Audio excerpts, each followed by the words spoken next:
And now that everybody's almost seated, Of course, really well. She's a really good friend of mine. She's supported my work I for have our 25 vice years. president and all other Okay. important Yeah, I know people Ann really well. I know her behind daughter the really scenes well, her because son. We're Yeah. about to begin. Yeah. Patrick, how's the recording going? Are you audio good? Well, actually, we don't know because you got him, Mike. I can hear him, so. But you can hear through me. Exactly. Either way. Excellent. Welcome back to Inside Edge. We are excited today because we have a speaker that is more fun than work. So, you've seen our presenter, Serge, stand up here and talk just a little bit, but, at our table, we've been lucky enough to hear him.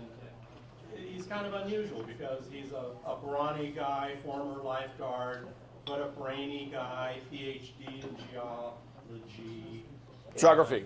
Geography. Geography, there you So go. he knows places. He knows where to go, what to do. Like so many of the Inside Edge, he's an author of 3 books. Things I love: great whales, the ocean, surfing, which he does. So we have a lot to learn. You've seen up here that he's going to be talking about environmental issues. So he has not only political, I mean, how many people, thank God, not all the political people are here, but he's mayor of Imperial Beach, so politically he's a mayor. He's also doing good for Ocean Institute. So, for example, he's the executive director of Wild Coast. Check it out on the web. Serge, can you come up here and Sure. Tell us what you've got for us today? Great. Thank you so much.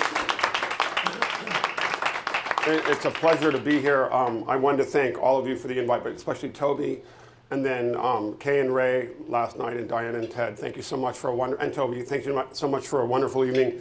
And it reminded me of, as a mayor, we're not trying to divide each other. We're trying to find common ground. I love the way that we did that this morning. It's so important that we share experiences with each other and we find how we can find common ground and work together and collaborate. That's what American democracy is all about. That's what we're designed to do. We're designed to share with each other and to work with each other and to be friends. That's what humans evolved doing, and that's what we're best at. So I really appreciate the work that you do to bring out the best in each other and those experiences where we find common ground. So sea level rise, vulnerability, and adaptation. I realize that's really complicated. Let's just make it something like this. How we deal with coastal flooding, the risk of coastal flooding, and how do we adapt to it. That's it. It's really simple. I promise you, as a conservationist and an elected official, I'm not going to leave you feeling depressed. I'm going to leave you with a sense of what I call ocean optimism. And that's the idea that, and it's probably like some of you who get to see the ocean every day. Every time you see that magnificent piece of blue, maybe you step foot in it, you feel better. You feel more alive. And some people would argue that the ocean and water is medicine, that we need nature not just for its own sake, but at the end of the day, it's a great place. And I do confess, yesterday I parked the car at Christianitos at the street right there and at the edge of San Onofre Beach State Park. Walked down the trail, the trestles, and the oaks are green, and that watershed, San Mateo Creek, is gorgeous. And the beach was beautiful. There was no wind for some reason. And if you're a surfer, you appreciate, waves were small, but 3 guys out and paddled out. And, the images that were supposed to be, surfers are angry and there's localism, but I love talking in the water. I love chatting people up, and I love talking, and you always meet people and so it was a really great medicinal and meditative Zen-like experience. And as you get older, and I'm 53 now, you realize that you don't take those moments for granted. So I'm going to talk to you a little bit about a journey that I've taken to get to my work at Wild Coast, where we conserve coastal and marine ecosystems and wildlife. Essentially, we preserve beautiful places and the wildlife that lives there. I'll make it simple. And then how that turned into this role of mayor and really dealing with this issue of sea level rise or coastal flooding, and something that jurisdictions and cities like Newport Beach are dealing with, and Newport News, and Miami, Savannah, Georgia. Everyone's dealing with issues of coastal flooding and increasing coastal flooding.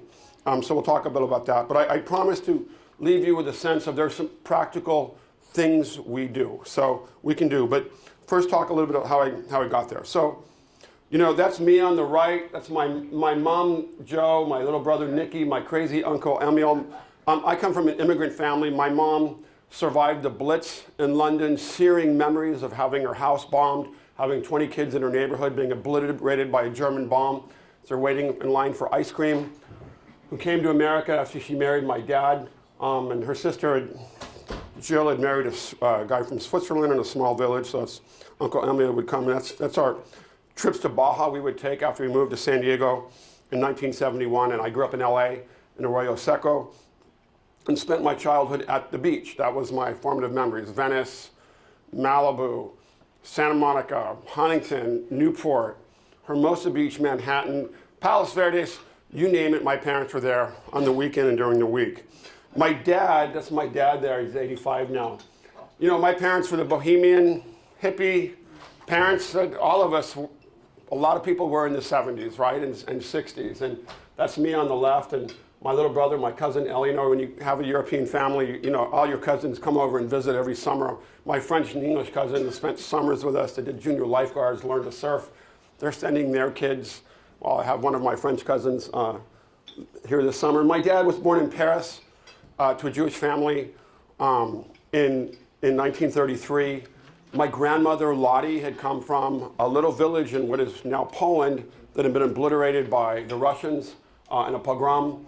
Knew very well the face of anti-Semitism. But what I want to draw upon for my mom and my dad was the idea that you don't wait for bad things to happen. You hope for the best, but you plan for the worst. And you don't make excuses about why you waited. You actually take action, and then you seek justice.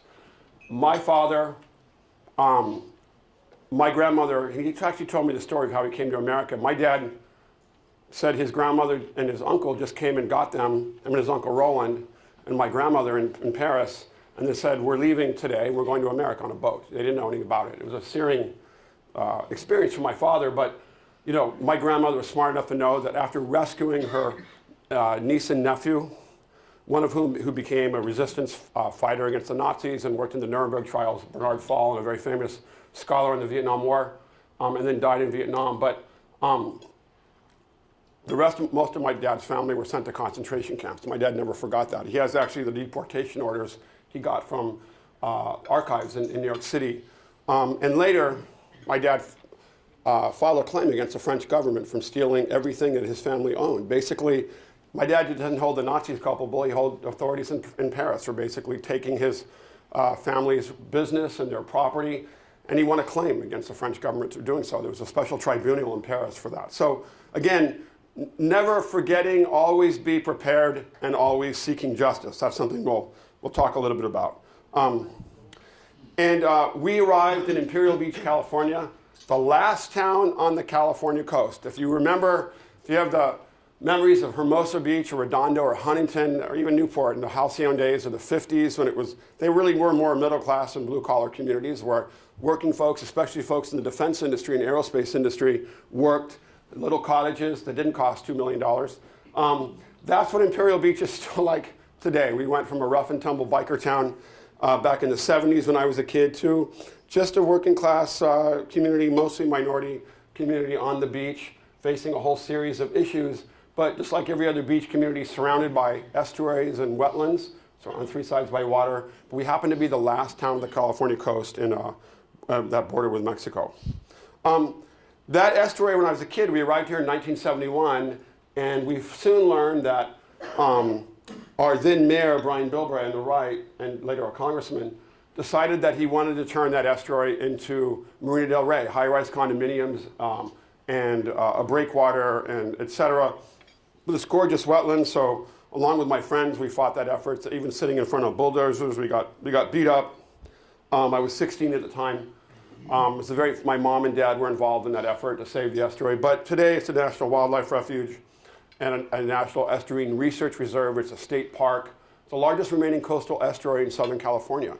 Now, whereas my city used to celebrate the idea of eviscerating it and getting rid of it, and the idea that only economic progress can only come at the expense of filling in nature, now we know we have to live with nature and celebrate it. And by the way, who doesn't want to live next to an estuary, and property values are pretty high along the areas that those folks that have that view. So that's been the significant change in our city, and I played a role in that. But also with the idea probably from my parents and my grandmother, who told me the story about how she rescued her niece and nephew, that, hey, you need to take action. You don't wait for bad things to happen. If you think something's going to change, take decisive action to deal with it.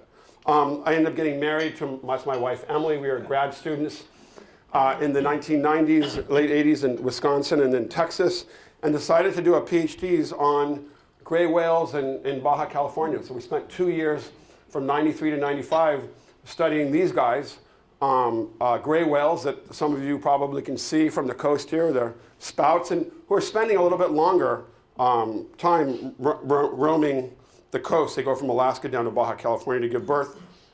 The return of gray whales from near extinction is a success story. So I did my PhD on understanding not why they went extinct, how did they come back from extinction, and what was the role of the Mexican government and even local ranchers and fishermen and ecotourism outfitters and folks from San Diego and the nascent whale watching industry in making that happen. And so that was a really remarkable 2-year journey, living in little Mexican fishing villages off the grid.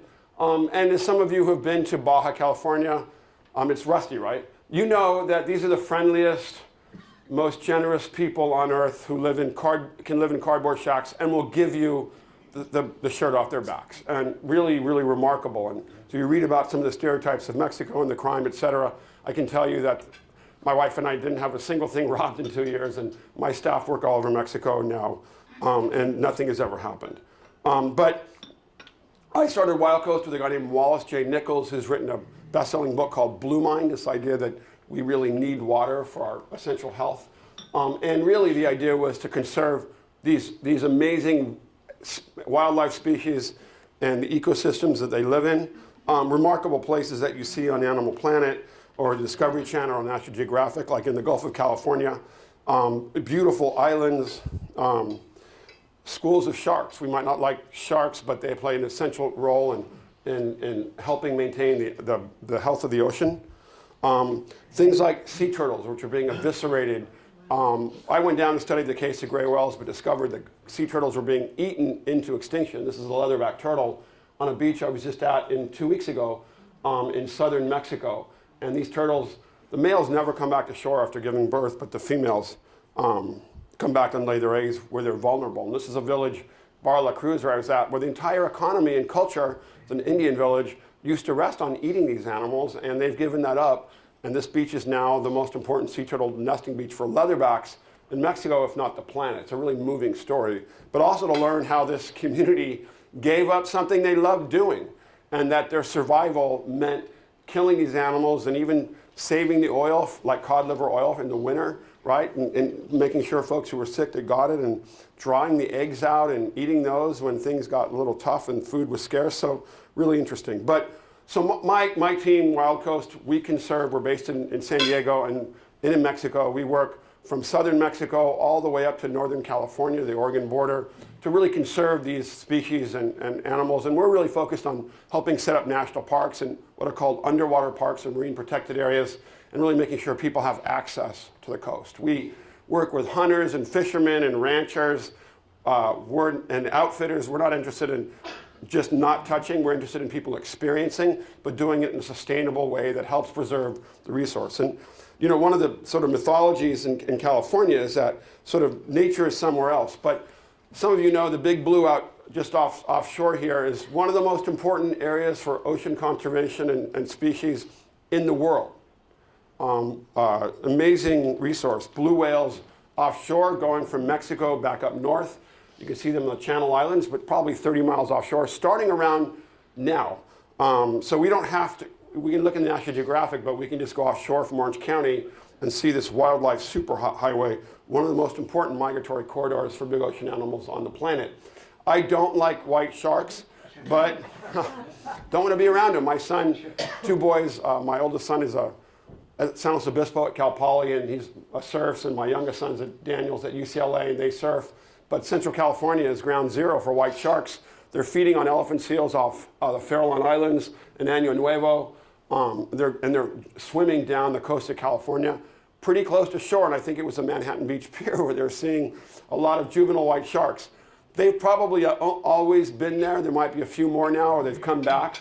But the reality, we just have a lot more GoPros in the water to capture them. But again, playing an essential role in sort of, just like grizzlies do and wolves do in ocean ecosystems. And obviously, if you've been around Newport Harbor, you know all the amazing birds and species that are coming from Mexico and down from Canada and the Arctic and passing through this sort of wildlife superhighway, and the role that all these little wetlands play in maintaining the survival of these species. So really important, of course, harbor seals and kelp forests. Kelp forests are essentially critical ecosystems for maintaining the healthy ocean. And Orange County's done a great job of trying to do restoration of kelp forests. Orange County Coastkeeper is a great organization. And obviously, big thing in the ocean is really making sure we've got these guys, the fish that you love to eat. Really making sure we've got places in the ocean where fish can recover. Those kelp forests, and Catalina is a great example of fish coming back and big black sea bass coming back, so that's great. And more importantly, one of the things we talked about the ocean, really making sure that kids have access to the ocean. And you'd be amazed at how many children in Southern California have never been to the beach, have never been on a kayak, have seen a dolphin or a sea lion. And one of the things we realize is that we have an ethical and moral responsibility if we want to continue to protect the coastline to make sure that every kid in California has access to the coast, whether in the Imperial Valley or in Palm Springs or in Southeast San Diego or in Compton, to make sure these kids have the best days of their life in this amazing resource that is ultimately open for all to enjoy. And so one of the things we've been doing in our marine protected areas, we have a network of 500,000 acres of marine protected areas in California, all the way from the Oregon border. Orange County is a model for protecting key ecosystems in the ocean. We've been working with Native American communities in San Diego. We have 18 tribes in San Diego County, and getting those kids from the La Jolla Band, whose grandparents and great-grandparents used to live at La Jolla Cove, back down to the beach. And it's been a remarkable experience getting these kids, most of whom have never been to the beach, down kayaking and getting the tribes back engaged in really this idea of stewardship over these resources that are now, many of their villages are now underwater because of sea level rise. So really great. And really the apple in our eye is Mexico, the Gulf of California. We've got these incredibly gorgeous ecosystems here in La Paz, in southern Baja. Whale sharks making a comeback. With El Nino a few years ago, we had whale sharks seen in San Diego offshore. It's really amazing the way the ocean is changing. But obviously, we can't do our work in Baja California unless we work with fishermen. We don't work in any areas where people are kicked off the land, where they're told you can't make a living from fishing or ranching or hunting. That's not the point. Our point isn't to kick people off who live marginal lives off the land, so maybe they might have to migrate and jump the border fence or the non-border fence to come to the United States. It's really to help those folks do things more sustainable. I haven't met a single fisherman in Baja who doesn't understand the need to conserve the ocean and make sure that their kids have a living. Most don't want their kids or grandkids to fish. These are scallop divers in a place called Magdalena Bay. And then, how do I know that you can conserve the ocean and come back? Rusty has been to Cabo Pulmo. Well, Rusty, back in the 1990s, local fishermen and whale watching, and local outfitters and scientists and conservationists and the government got together to create Cabo Pulmo National Park. It's about 2 hours from Cabo San Lucas, up on the East Cape, if you've ever been there. And they set aside local residents who live in plywood houses with no running water, no electricity, no phone, and no grocery stores, on a dirt road, decided to set aside this area. It's the largest, most northern coral reef in Mexico and in the Pacific, 17,000 acres, and stopped fishing there. Scripps Institution of Oceanography and Mexican scientists went back and actually monitored the impact of that in 10 years after the formal area was closed to fishing. And it's a remarkable habitat. You can see the corals here. And what they found was a remarkable success story, that fish biomass, basically fish, came back 460%. It's probably 500%. This area now looks like what Jacques Cousteau saw when he went originally to the Gulf of California in the 50s and 60s and called it the world's aquarium. Really, really remarkable. And if you haven't been there, you can just, I was there last year, and thousands of fish and sea turtles and sea lions, really, really incredible. We think it takes about 10 years for fish to come back. And so that's really what the scientists think. At 9 to 10 years of stopping fishing, the fish will come back. We have more than 5 years of marine protected areas in Southern California. The fish are starting to come back. Catalina, you see fish in the areas that have been off limits to fishing. That doesn't mean we need to stop fishing worldwide or even in California. We just need to keep those spawning areas for fish off limits to fishing, and the fish hang out there, they're spawning, and then these areas become fish factories for the rest of the ocean.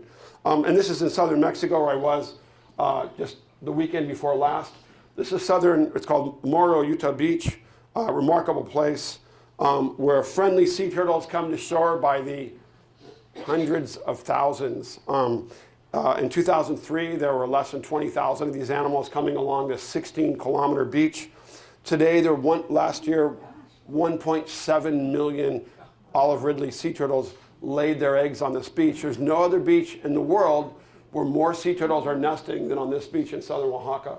Really remarkable. In one night alone, 50,000 to 100,000 turtles can lay their eggs.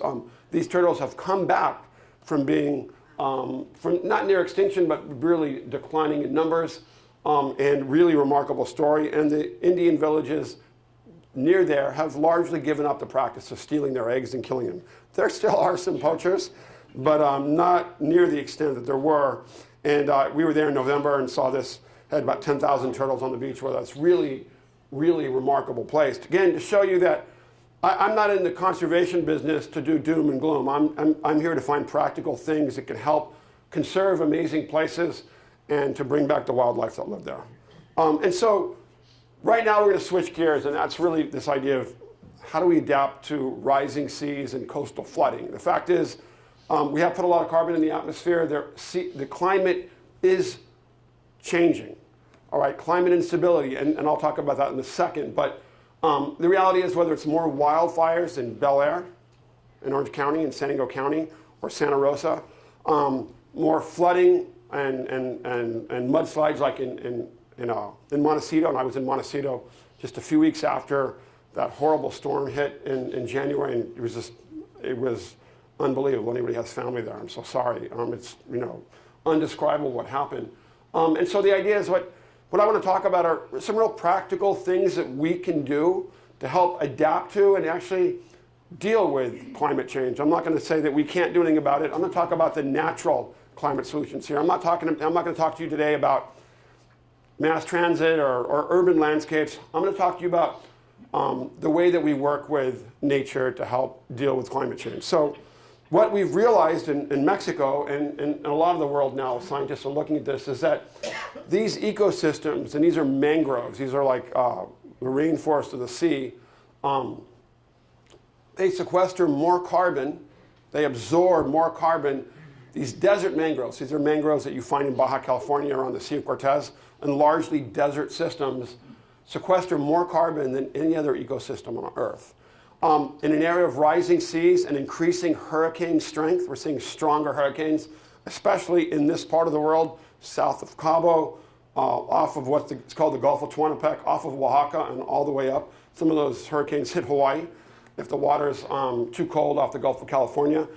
The most cost-effective thing we can do is just to help preserve these areas. So Wild Coast has been involved in an ambitious program with Mexico's National Park Service just to preserve these barrier islands, for example, in southern Baja, and mangroves, get concessions to conserve mangroves so they're not chopped down. So when these floods happen and seas are rising, you can absorb those rising seas. Better yet, just to conserve them than not develop them. Does that mean that we need to stop all development? Absolutely not. We need to focus more development in Cabo San Lucas and Mazatlan and Puerto Vallarta. But the idea is now is, hey, rather than having to deal with all this storm damage and all this new development, let's do what's called natural climate solutions and conserve these areas. And so we've gotten support from the LA-based Leonardo DiCaprio Foundation. Leonardo DiCaprio, in addition to being an amazing actor, has set up a foundation in Los Angeles that funds conservation activities around the world. Really smart group of people. He's a remarkable person, really intelligent, really tuned into looking at practical things that we can do to conserve and sequester carbon. So he supported our work to identify how much carbon these are sequestering and then put those carbon credits on the open market to have companies like Disney or Boeing or Google that need to reduce their carbon footprint can actually go on the carbon market in Mexico or Chicago or New York and then invest in these projects to get what's called an offset, to get a credit for the work that we're doing. So they're doing this in Peru now with the Amazon rainforest. Disney invested in that millions of dollars, and we're looking to do this in partnership with the Mexican government. Again, it's not that complicated, but it provides a template for helping to adapt to rising seas, and more importantly, making sure that we retain the ability of the natural environment to conserve these ecosystems. So it's called natural climate solutions. So it's funny, I love these paintings here and really show these landscapes, right? So the idea is that we've got nature. How do we work with it to make it more resilient, right? To make it more adaptable? Can we restore our wetlands even more? So for Newport Harbor, can we look at the watersheds in Newport where the concrete is and figure out how to make that more resilient? That could be a greenway, right? And to absorb carbon, but also to provide more flood proofing when these floods happen, because we're getting more rain now. The oceans are warmer, and so there's more release of moisture into the atmosphere. That's why you're seeing these storms like what happened in Houston, in Puerto Rico, and more recently in Santa Barbara. We're getting more rainfall and shorter bursts. That's what's happening. Scientists have documented that. So the more that we work with nature and restore these ecosystems to conserve the ones we have, the more capacity in a more cost-effective way we have to deal with this. It's not the only panacea, but it's the simplest, easiest thing that governments can do, and now they get it. Okay, they get it. So I'm going to talk a little bit about Imperial Beach. Last town on the California coast, a quiet working class community dealing with all the things that beach towns deal with, tourism and parking and affordable housing. We just have a little fewer resources in some communities. And I decided to run for mayor about 4 years ago after I was really unhappy with the way that our city had disconnected from the community. There was a culture clash, and a city that viewed the community as a zero-sum win-loss proposition, that if the city won, the community lost, or if the community won, the city lost. You can't do business like that. You can't do government like that. You can't run a city like that. So knocked on 5,000 doors and won by 43 votes. It was like a middle school. Every vote counts. It was a middle school, elementary school, high school reunion every day, knocking on doors. It was one of the most rewarding, inspiring experiences of my life, right? But I didn't become mayor to deal with the environment. I am an environmentalist. I helped save all the open space around my city. I became mayor. By the way, it's Tony Atkins, who's now the Senate Majority Leader in the state of California Senate. And really to get the community back engaged, my diverse community. And we have a poverty rate of 25%, child poverty rate of 30%. 71% of our housing is renter occupied. We have a huge plethora of, we have a lot of affordable housing of apartment buildings, but those folks weren't engaged. The city wasn't engaged in doing simple things like paving alleys and putting in crosswalks and putting in sidewalks. We didn't have a major supermarket. The city had spent so much time in battles over things that didn't matter, that didn't advance our own economic development interests and our own community interests, that we've forgotten how to do the fundamental business of the city. So that's why I ran for mayor. And it's been really rewarding to do crosswalks count and sidewalks count. Probably the best thing I ever did was in my old neighborhood where I grew up is getting wildlife ocean art crosswalks on one of our busiest streets. It sounds like a minor thing. We made it, the grandmothers and abuelitas and tios and tias, aunts and uncles in that neighborhood said, we can't cross the street to get the kids to school. So that was probably the best day. Me being there, these kids happily crossing their wildlife art crosswalk. And we've put art across the city. We've torn down chain link fences and empty lots. We're going after slumlords. My argument is, you shouldn't have to live in Beverly Hills to live like a millionaire. You should have access to the same things that I had when I was a kid in Southern California, whether or not it was swimming at the pool in Pasadena near the Rose Bowl, or learning how to swim in San Diego, Parks and Rec departments, Boys and Girls Clubs, and just having a high quality of life. That's the American dream, right? And so just to make sure that we can provide that for our residents. But we have some challenges. We're on the, I have 15 minutes left. Good, just to make sure. We have some challenges. We live on the US-Mexico border next to Tijuana, Mexico, a city of 2 million people. Well, there is no functioning trash collection system. There is no recycling. The sewage system is literally collapsing. It's my understanding that Scott Pruitt here was here yesterday. Was that yesterday? Was here talking about issues of the Tijuana River, and so that's something I've been dealing with a lot at Wild Coast. And so we have to address the fact that our beach has been closed, our southern part of our beach, and the end of development in our town ends, and then we have another 1.5 miles of open, gorgeous beach to get to the Mexican border. That's our beach. Our beach touches Mexico. It's effectively closed 50% of the year. Over the last 10 years, our beaches, southern part of our beach has been closed 3 years, total 3 years. The most polluted beach, not proud of this, in North America. It's indescribable, the mountains of garbage, waste tires, toxic waste, and toxic sewage that come across the border. To the extent that we have now filed a lawsuit against what's called the International Boundary and Water Commission, the U.S. federal agency under the aegis of the State Department, for failing to install the necessary infrastructure to capture those flows. Sometimes there's a tendency of government officials to say, we can't, there's nothing we can do. And I watched nothing we can do about it. And I watched a beautiful documentary about the Roosevelts, a Ken Burns documentary recently that had been on PBS. And Teddy Roosevelt's one of my heroes, a great conservationist, and this can-do character. Teddy Roosevelt would never have accepted, we can't. We can't. Teddy Roosevelt was always about, we can, we must, and we must do it now. I've been called the most impatient person my city manager's ever met. That's something I'm proud of. But, and really not only holding the US government accountable, but also offering up, saying, we're not talking about giant sewage plants, we're just talking about stormwater infrastructure you have here in Newport. Okay, that you would have near the water body to capture that toxic waste. The folks who are getting most ill from this, US Navy SEALs, who train. We're building a $1 billion special warfare facility at the edge of our town. We're at the edge of Coronado. This is what's called the Silver Strand. $1 billion special warfare facility. Our Navy SEALs train in the sewage that comes across the border. They've been getting sick. Border Patrol agents are getting deathly ill. It's been reported on by Fox News. In fact, President Trump even retweeted a story about the Border Patrol agents getting sick. We work really closely with the Border Patrol agents, many of whom live in our city. And so we've assembled this vibrant, and my buddy Chris Harris, who's in the Border Patrol, said nonpartisan, apolitical coalition of the San Diego Regional Chamber of Commerce, our Border Patrol agents, military families, military wives are concerned about their husbands getting sick and their kids getting sick.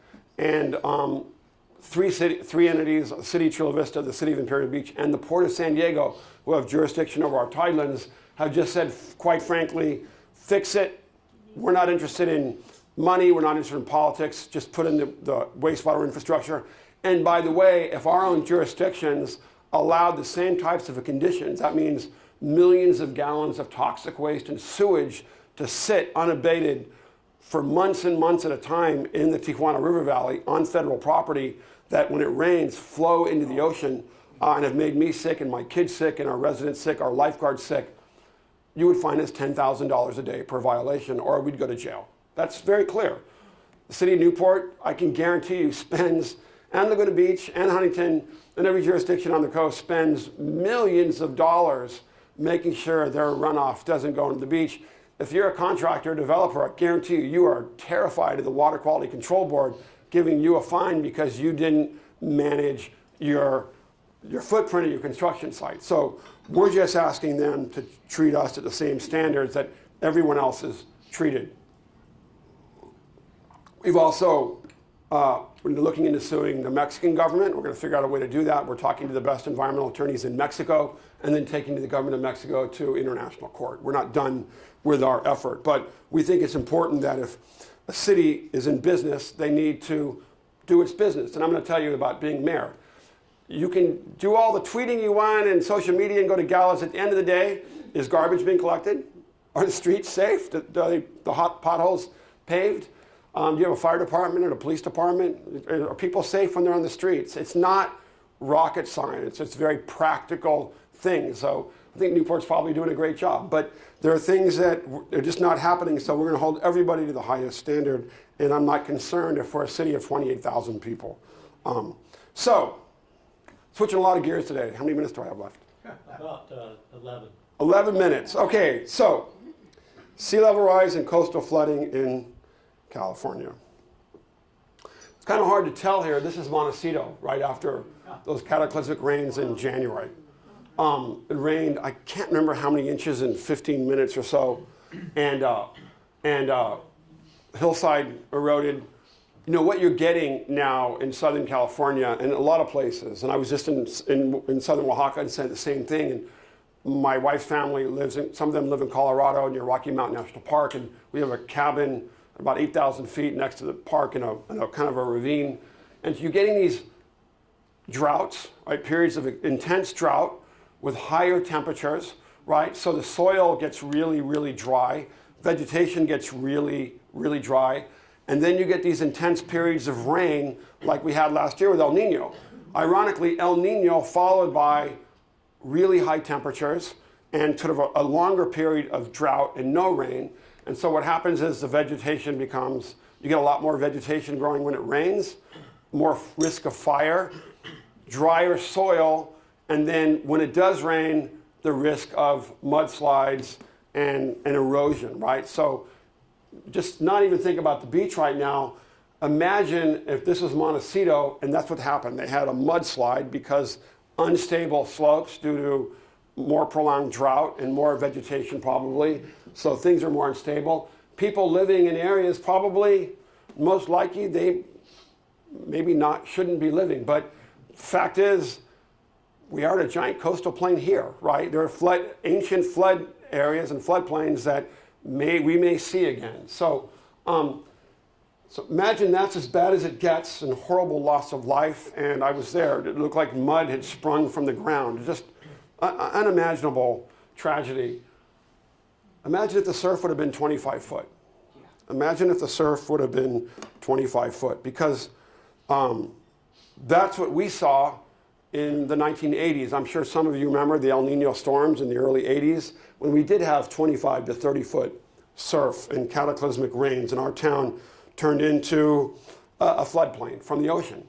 And that's really what we're talking about when we talk about how do we now address this issue of climate instability, because we're all in it together now.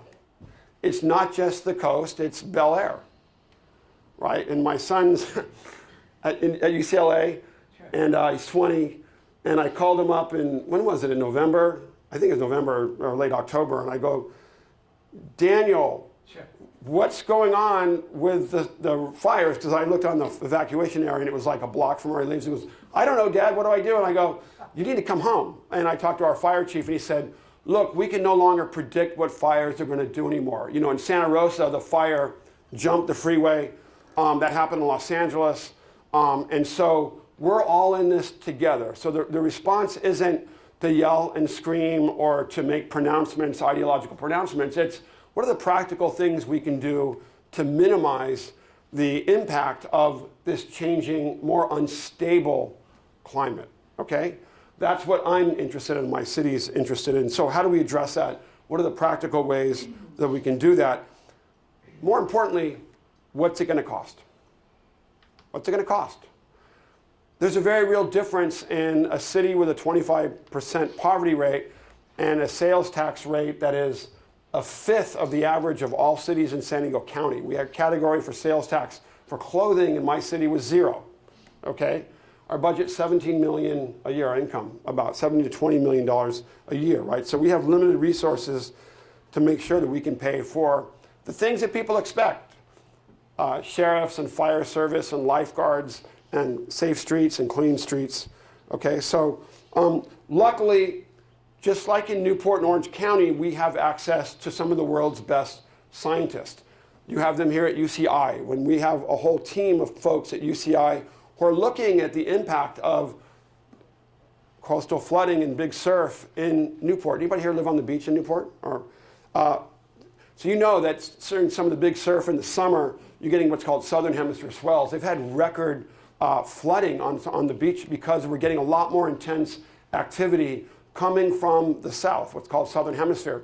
We used to expect these storms and big erosion events to happen in the winter from the big storms in the Gulf of Alaska move down.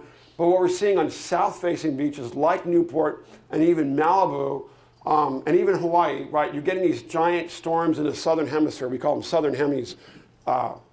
If you're at the wedge lights up and waves break inside Newport Harbor.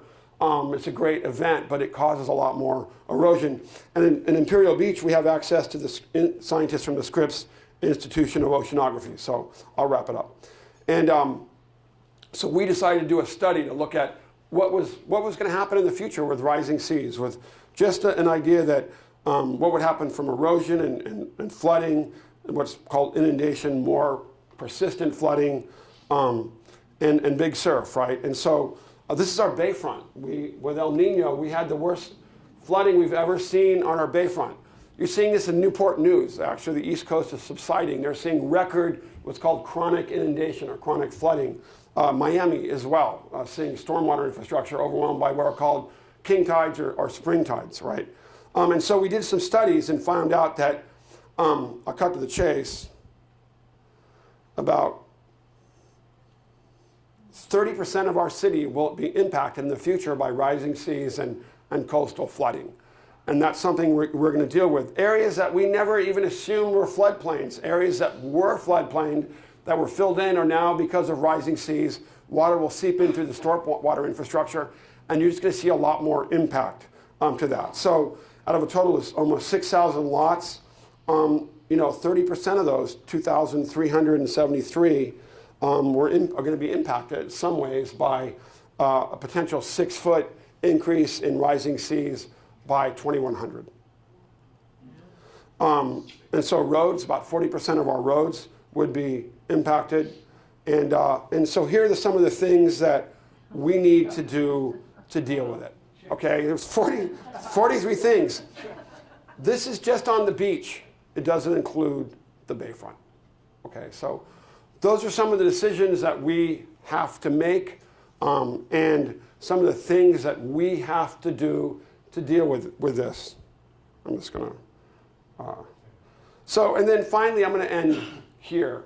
The real issue is, how much does it cost? And who pays? So we've estimated that losses and damages to private property alone could be, I think it's about $160 million. Obviously, our coastal property isn't as valuable as Newport. It's a little less. But so the question is, if you're protecting private property or public property, and who pays? Do you do what's called a geologic hazard district? Like in Malibu, they can do in Malibu to put some more sand on the beach. Our community can't do that. We don't have the resources to do that. So where do you get the money to do that? And that's the question that's going to be facing every city in California. And California is leading the country, and really the Coastal Commission is getting cities to start doing these plans and updating their general plans or local coastal plans to start addressing the idea of coastal flooding and rising seas. So that's where we're at now. We're updating our local coastal plan. But we've decided that really, and you can go through, we can go numbers, we have the numbers. Really, what's interesting is that the most cost-effective thing we can do is to do what's called coastal retreat. And that's something that some of you in Houston and in Puerto Rico and Miami and Florida and more hurricane-prone areas are dealing with. How many times, if we get cataclysmic storms, do you let people rebuild their homes? Do you start putting homes that are more flood-proof? So the Navy in their special warfare facility Actually, all of it's in an area that's not subject to coastal flooding. The only building that's in the flood zone, they've actually lifted. The Navy won't talk to you about sea level rise, but their planners and their admirals and their captains and their engineers are very much conscious of infrastructure and dealing with coastal flooding. So that building is actually is off the ground and is subject to coastal flooding. So that's something that we're addressing. And so really the more you, and this is the negative feedback loop, the more breakwaters you build, the more seawalls you build, the more rocks you put on the coast, the more erosion that it causes, and the more beach loss that you have. And so those are real issues that we're all going to have to be dealing with. And so our city has taken a practical approach. We're not asking people to leave their homes. And you know, the fact is, you're on the beach or you're on the bayfront and someone says, well, in 50 years, you might have 6-foot tide. How do you even process that? You're worried about going to Trader Joe's or Whole Foods or Safeway or Vons to going to the store and dealing with your grandkids and your kids and paying your taxes. So you're being asked to think about things 50 years from now. But that's what cities now are being asked to do. And so I'm going to leave you with this. The most cost-effective thing that we can do is to help restore our wetlands and our watersheds, right? Try to do natural solutions, whether they're dune systems, work with nature, putting sand on beaches, and then start practically determining what stormwater systems do we need to deal with? What water pipes do we need to move?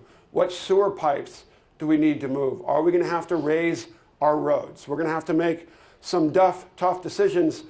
And one of the things that I've talked to folks, whether in the military, folks from all over the country, is the more we approach this from a practical standpoint and look at it just as an infrastructure issue. I talked to Ed Lee, the mayor of San Francisco, just before he died.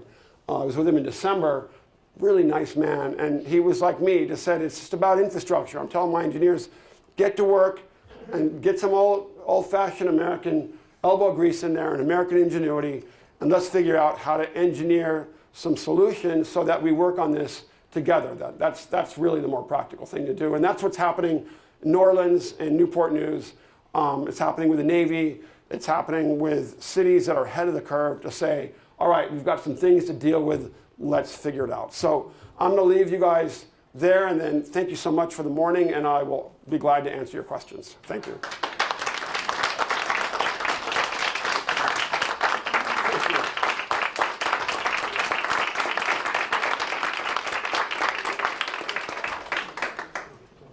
We have any time left for questions? We don't have any time for questions, but this is so exciting. Let's take a couple. So, yes. Oh, sorry. What's happening to the mountain of garbage, which is the size of Texas, floating Yeah, there? right. Is my mic on? Oh, the mountain of garbage. So there's been a lot of discussion about the floating garbage patch out in the ocean, and that's coming. We think more garbage is coming out of the Tijuana River than any other water body in North America. It's a real problem, not just in the United States, and reducing the amount of plastic and the amount of plastic that reaches landfills, and doing a lot smarter things in watersheds to make sure that garbage doesn't reach the ocean. There's not a lot we can. There's a lot of people trying to figure out what to do. The most important thing is to prevent it from happening.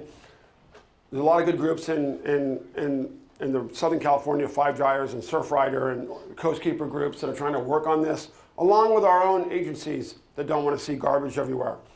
The real issue is in the developing world, whether it's Indonesia or India or Mexico, where there really isn't any recycling. And they've gone from this era when everybody had their own shopping bags and really no one went to the supermarket and got big bottles of Coca-Cola, and there's no recycling. I was in Oaxaca, like I said, the weekend before last, and I felt bad because everywhere you went, you saw a mound of plastic near the beach. They don't know what to do with it. There is no municipal landfill. These little Indian villages, and they now have mountains of garbage that, when it rains, washes in the ocean. So it's a real issue that we have to deal with. Really, I mean, you're looking at making sure there's more recycling, or we start eliminating a lot of this plastic that we don't really need. So I think that's kind of where we're going. Oh, I have a couple of things. One of the things is you never said anything about the federal government, because like when New Orleans and that whole coast was practically wiped out, It is because they removed the mangroves. Right. They had gone out and the oil barges wanted to get in, the oil influences had all those removed. And if we look back at the way Mother Nature took care of land, that stops the way, you were saying that. Yeah, so I just had a couple of other. Yeah. Has anyone looked into a processing plant in Tijuana where all that plastic can be spun into the most beautiful fabrics? And it is the way we'll have to go. Anyway, there's a business idea. And then the other is, I'm in Laguna, and you were talking about your town, and looking forward now, of course, the city council, if you build now in the floodplain, which is the whole Laguna Canyon and downtown, it has to be on stilts. right. Nothing to do about what's already there, but that's looking 10 years forward. Right, and so just Laguna is obviously a gorgeous area, but real precarious because you've got those unstable slopes as well, and so, and issues of coast. So, it's really good. Laguna is a very forward-thinking city, and by the way, marine conservation, ocean conservation, a leader in California and the United States. They do a great job of protecting all those offshore reefs and the beaches. What about Trump, and he wants to put the oil derricks out on the coast of California? Yeah, and Laguna, like my city, just opposed that. I think there's general consensus, it's bipartisan, nonpartisan consensus, probably not a good idea in California to have more offshore drilling. I think most governors in most states don't want more offshore drilling off the coastline. God forbid there's an accident. And then with Tijuana, we're trying to look at getting the private sector to engage in more recycling. We have an issue of waste tires. We export used tires to Mexico. They also wash back across the border. That's been a huge issue. The California taxpayers end up paying to clean those up once they wash back across the border. So again, trying to look at the private sector and government to be involved. You can't do anything, at the end of the day, unless it's financially viable, you need to get the government in situations like that to help out with some financial incentives. That's really One important. last applause for Serge. Thank you. Thank you.